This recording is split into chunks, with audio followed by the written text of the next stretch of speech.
And thank you for staying with us here on the WHHI-TV Daily News. Here for his monthly update is Mayor Perry, and we have a lot to talk about. We do. Yeah, so we're just going to touch real quickly on the Heritage, because obviously it's been and gone since you were here last, but what a fabulous event. Really, what a great event. It was really 7 days of great weather. Great golf. Oh my gosh, the weather couldn't have been better. It all the way around. Sunday was a record viewing on TV, so it's just a great success all the way around. And a great champion. And a great champion, absolutely.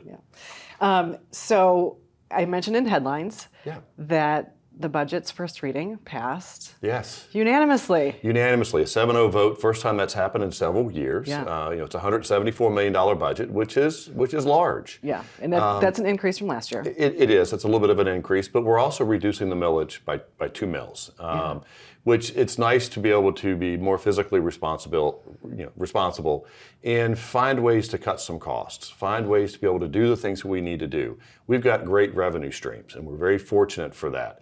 So because of that, we're able to reduce the millage rate by 2 mills. That's right. And it's the first time we've been able to do that outside of a 5 mil decrease we had a couple of years ago because of Hurricane Matthew. But this is great. It's a great path, and we're going to have some great shovels in the grounds.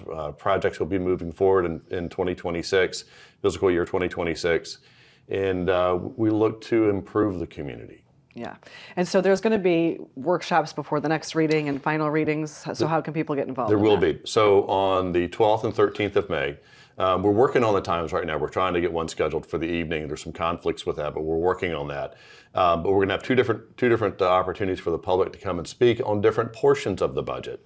So we're going to have the general fund, and we're also going to have the capital improvement projects. Okay. That's going to be separated out so people can see what it is that we're looking to do. Obviously, beach renourishment is a big part of it. Right. It's budgeted at $48 million, and we've got that scheduled as cash right now. But we'll see about if we finance some of that down the road. So it's a good opportunity for the community to come out, hear a little bit more in depth about what we're looking to do, and get their voices heard.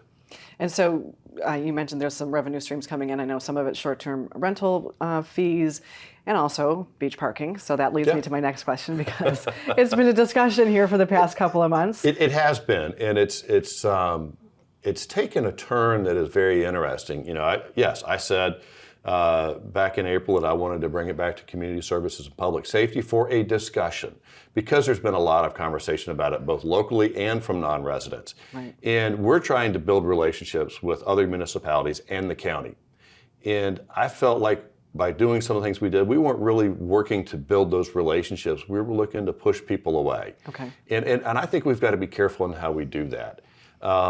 We've got some numbers that have come in over the past couple of months. And we need to have an understanding. Are we doing the right things? Now, I never said I wanted to have free parking for non-island residents. Island residents, absolutely.